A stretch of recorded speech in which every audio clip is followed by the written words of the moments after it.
Hey guys, Drifter here. Today I've got some Call of Duty Ghost gameplay for you, and I've got some gameplay from good old MW3 and Black Ops 2, because the question that I'm getting a lot these days is, what game should I play to get ready for Ghost? It's like, well, you know, Infinity Ward made Ghost, so should I go play MW3? Will that get me ready for it? Will that get my skills back up to par? I'll get a feel for it, etc., etc. Or, you know, Ghost has a lot of new stuff, and dolphin diving and dashing. Well, Ghost doesn't have dolphin diving, but Black Ops has dolphin diving, and Ghost has dashing, so maybe I should go and play Black Ops 2, and it's filling up in my inbox a lot, so I decided to make a video about it.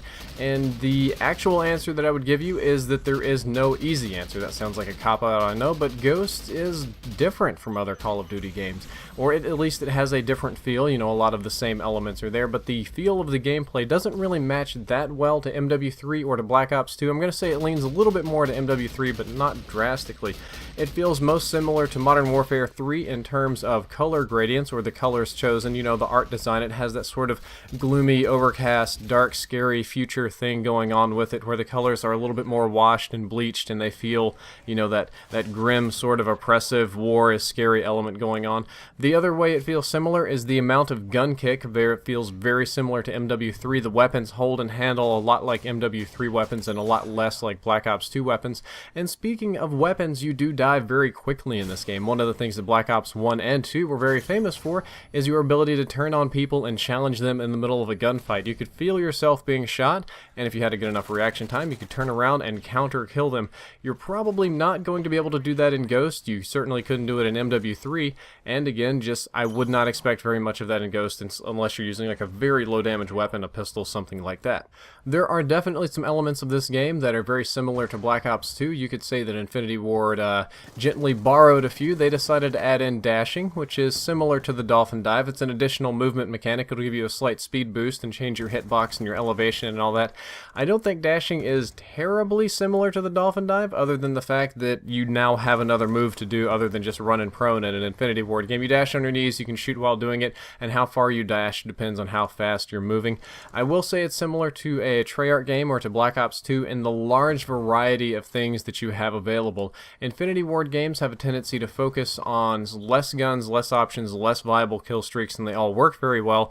And Treyarch had this feel like, we're just going to throw everything in the kitchen sink at it, and you can have flamethrowers and miniguns and all kinds of crazy crap, just whatever you want.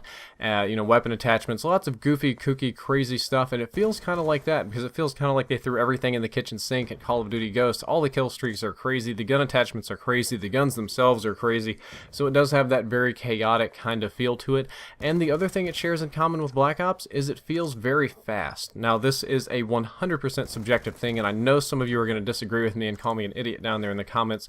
Please don't call me an idiot, come up with a more creative insult than that, but MW3 feels like a slow-paced game to me. When I play it, well, until I get Specialist anyway, it just doesn't have that oomph, it doesn't have that go, it doesn't have that quick reaction, that turn, that pacing that Black Ops does.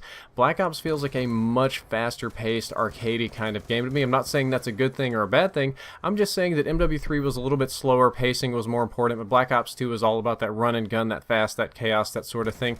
However, I mentioned the things how it's different. There are some things that just, it's not the same with either game. There are some things with playing Call of Duty Ghost that you won't get a feel for no matter what game you play. Number one, I'm going to say, is that your momentum matters. Previously, MW3, Black Ops 1, all the way back to the Call of Duty running off the Quake engine, it really didn't matter if you stopped or not. You could re-accelerate to almost full speed instantly, and when you were dolphin diving, all you had to be doing is sprinting regardless of how fast. This game does have a momentum mechanic. You need to keep your speed up to be able to do your, you know, dive over things and shoot while diving over, and you're dashing the full distance and that sort of thing. It's not a crazy momentum mechanic. It's not going to like blow your mind like, whoa, I'm playing Mirror's Edge here. It has a little bit of feel from that, but not entirely. It feels a smidge more realistic, which is kind of a good and a bad thing. You're not going to be able to change directions quite as fast. The sniper rifles don't feel anything like any game. They are just different. It's mostly the scopes and how they've done the auto aim and the hip firing and that sort of thing is very different. Neither game or no game that you snipe on will feel like this, and a lot of people say, well, you know, I'll go back to Black Ops 1 and delete my patches and play it pre-patch, where they had that horrible, you know, sort of sniper delay. It's not like that. It's just different. And I don't think it's maybe going to be the biggest game changer in the world, but leaning is going to take a bit of getting used to. Both getting used to you doing it and getting used to spotting people that are leaning. Kind of neat thing, depending on which side you lean, you get better vantage points, you know, left-handed, right-handed shooter, that sort of thing. I doubt that swapping your handedness and the options would change it, but that's going to take a little bit of getting used to, and a lot of people are going to say, well, you know what, I'm going to get on Black Ops 2 PC, or I think MW3 might have also had the lean, and I'm going to use my Q and E keys and lean back and forth. Totally different. Those leans are very minor, they're very slow, the animations don't match very well, you're not going to get a good experience with those moving into Ghosts. So again, the question remains, should I play MW3 or Black Ops 2 to get ready for Ghost? And I'm going to say that you should play both. Seriously, you're going to need to play a little bit of both because it feels kind of like a love child between the two games. It kind of feels like Vandahar was a little bit tipsy and he started hitting on Mark Rubin and things got out of control and bam, there's Call of Duty Ghost. Not exactly. If you only have one or the other and you can only play one or the other, I'm going to say it leans a little bit more toward MW3, but it feels like a mix of both, so I would tell you to kind of brush up on both, get used to the things I'm talking about, and don't expect it to help radically or a whole lot. It's not just a straight hybrid. You know how MW2 is to MW3, they're basically the same thing, and you know Black Ops 1 is to Black Ops 2, same thing. And I don't mean same thing as in the same game, I mean very similar feeling. If you can play Black Ops 1, you can play Black Ops 2. If you can play MW2, you can play MW3, bouncing back and forth, and you get the feel. Both studios kept the feel the same. This one, the feel's a little different, so expect it to be a little bit disjointed. And that's kind of all I've got for the commentary, except a mention on the graphics.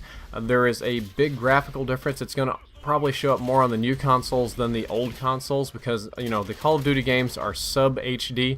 I think they run at like 680, 690p, not a full 720, and then they scale up. They certainly don't go anywhere close to 1080, and what you're seeing on your console is upscaling unless you play PC.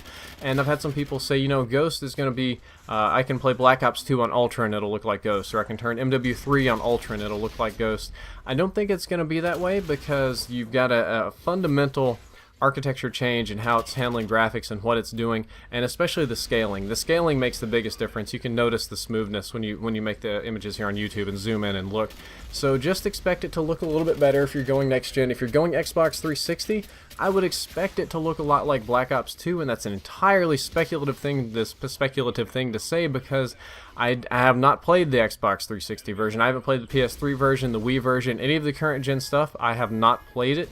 But just based on the hardware limitations, I would expect it to look a lot like MW3 or Black Ops 2, but on next gen it's going to look much, much prettier. I hope you enjoyed the commentary. I hope you learned something useful, and if you did, don't forget to like, favorite, and subscribe. Drifter out.